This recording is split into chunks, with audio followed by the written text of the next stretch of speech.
అప్పుల బాధలు వెంటాడుతున్నాయా? అయితే 6 JVR వారి జాతిరత్నాలు ధరించండి. హలో అండి, అందరికీ నమస్కారం.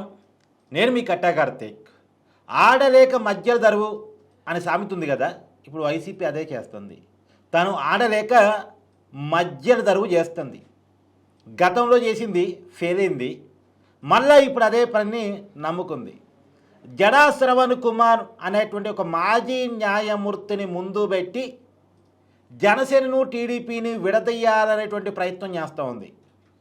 మీకు గతంలో ముద్రగడ పద్మనాభంని ముందు పెట్టి హరిరామయ్య జోగయ్యని ముందు పెట్టి ఏ పనైతే చేసిందో ఇప్పుడు జడా శ్రవణ్ కుమార్ని ముందు పెట్టి అదే పని చేస్తుందా అని చాలామంది అనుమానపడతా ఉన్నారు. జడా శ్రవణ్ కుమార్ ఈ మధ్య మీడియా ఛానళ్ళకి ఇంటర్వ్యూలు ఇస్తూ కాపులు సీఎం కావాలి, కాపులు దళితులు కలిసి ఎన్నికల్లో పోటీ చేయాలి అని మాట్లాడడం స్టార్ట్ చేశారు. జనసేనకి బాగా వెనకుండే సమాజ వర్గం కాపు సమాజ వర్గం, వాళ్ళు ఇప్పుడు కూటమిలో భాగంగా ఉన్నారు. జనసేన టీడీపీ బీజేపీ పొత్తులో ఉన్నాయి. టీడీపీ నుంచి అర్జెంటుగా జనసేన విడదీయాలి. ఎందుకు విడదీయాలి? విడదీయకపోతే జగన్మోహన్ రెడ్డి మళ్ళీ గెలవడు కాబట్టి. వీళ్ళు కలిసి ఉన్నంతకాలం జగన్మోహన్ రెడ్డి గారికి రాజకీయ భవిష్యత్తు ఉండదు కాబట్టి.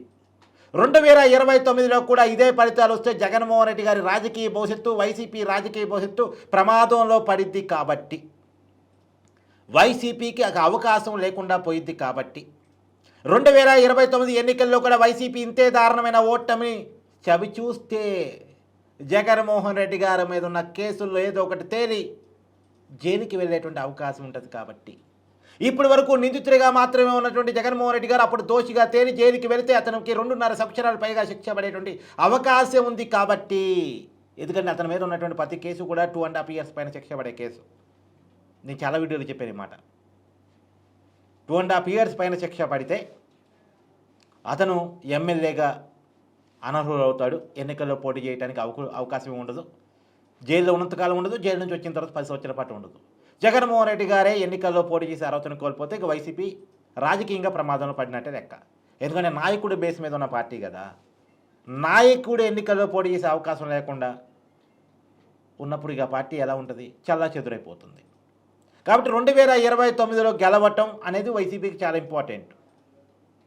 ఏదో అంటారు కదా, విజయమో వీర స్వర్గమో అంటారు కదా ఎగ్జాంపుల్.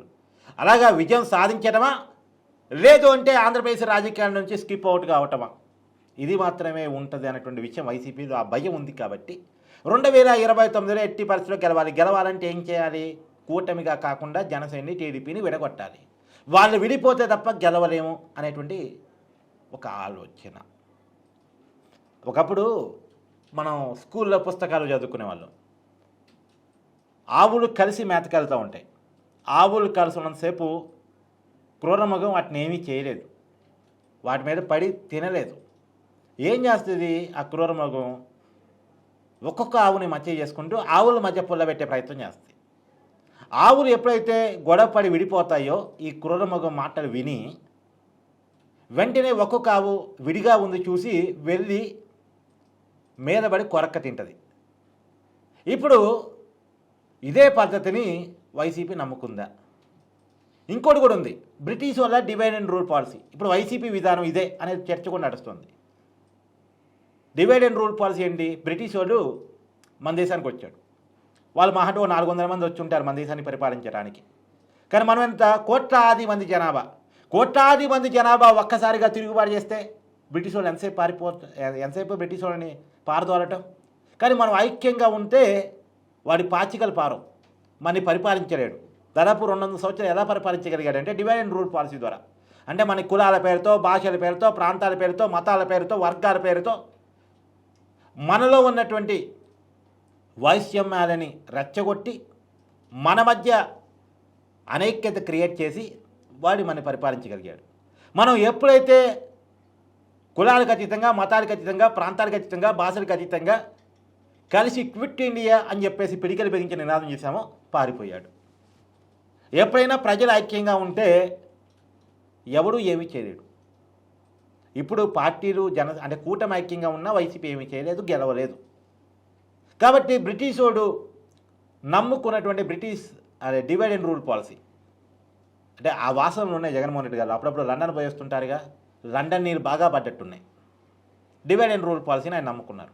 అందుకని అర్జెంటుగా టీడీపీని జనసేన విడగొట్టాలి. విడగొట్టడం కోసం ఏ ప్రయత్నాలైనా చేయాలి, ఎవరినైనా వాడేసుకోవాలి, ఏ గొడవనైనా వాడేసుకోవాలి. ఎక్కడో ఒక ఏరియాలో కమ్మ కాపు వ్యక్తులు గొడవ పడితే దాన్ని కూడా టీడీపీ జనసేన పొత్తుకు ముడిపెట్టడం, కమ్మ కాపుల మధ్య విభేదాలు సృష్టించే ప్రయత్నం చేయటం, ఒక రోడ్డు ప్రమాదంలో ఒక పాస్టర్ చనిపోతే మతాల మధ్య గొడవ పెట్టే ప్రయత్నం చేయటం, లేదు ఇంకేదో సంఘటన జరిగితే దాన్ని కులాలుగా మతాలుగా మార్చే ప్రయత్నం చేయటం. ఇది జగన్మోహన్ రెడ్డి గారు పెద్ద ఎత్తున చేస్తున్నారు. తర్వాత జన సైనికులకి ప్రయారిటీ లేదని, జనసేన కార్యకర్తలకు ప్రయారిటీ లేదని ఇలా నమ్మించే ప్రయత్నం, అంటే జనసేన క్యాడర్ని టీడీపీకి వ్యతిరేకంగా మార్చే ప్రయత్నం కింది స్థాయిలో జరుగుతూ ఉంది. తర్వాత లోకేష్ ఏదో సీఎం చేయబోతున్నారు 2026 ఉగాది అని చెప్పేసి ఇదొక ప్రచారం లేపడం ద్వారా జన సైనికుల్లో కొంత అంటే వాళ్ళకి ఏముంటుంది, పవన్ కళ్యాణ్ సీఎం కావాలని కోరుకుంటే సహజంగా ఉంటుంది కదా, ఏ పార్టీకైనా వాళ్ళ పార్టీ నాయకుడు సీఎం కావాలని. వాళ్ళు చంద్రబాబు నాయుడు గారు సీఎంగా ఉన్నంతకాలం మాట్లాడలేరు, ఎందుకంటే పవన్ కళ్యాణ్ గారు అగ్రీడు, టీడీపీ పెద్ద పార్టీ, చంద్రబాబు నాయుడు గారు సీనియర్ రాజకీయ నాయకుడు, ఆయన ముఖ్యమంత్రిగా ఉంటాను ఎవరైనా అగ్రీ చేస్తారు.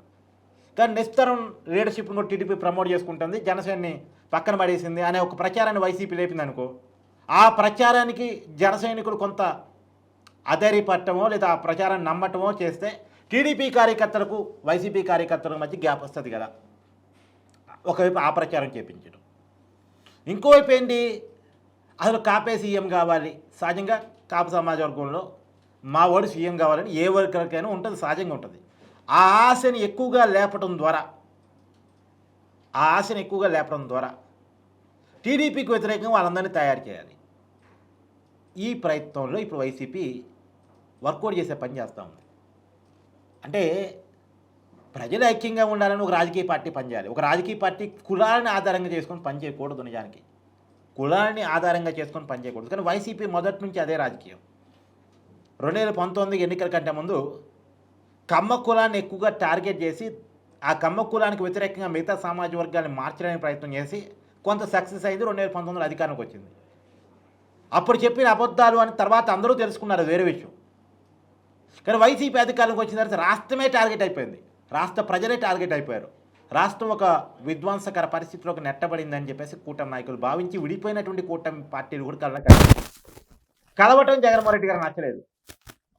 ఎందుకు జగన్మోహన్ రెడ్డి గారికి కలవటం నచ్చడంటే, నా సొంత అమ్మతోనే నేను కలిసి ఉండలేను, సొంత చెల్లితోనే నేను కలిసి ఉండలేను, సొంత బాబాయ్ కుటుంబంతోనే నేను కలిసి ఉండలేను, ఒక కుటుంబమే మేము కలిసి లేకుండా పోయావే, ఒక పార్టీ కాదు, ఒక కుటుంబం కాదు, ఒక బ్లడ్ గ్రూప్ కాదు, ఎలాంటి బంధుత్వం లేకుండా ఎలాంటి మనస్పర్ధలు లేకుండా భలే కలిసి ఉన్నారేంటి వాళ్ళు,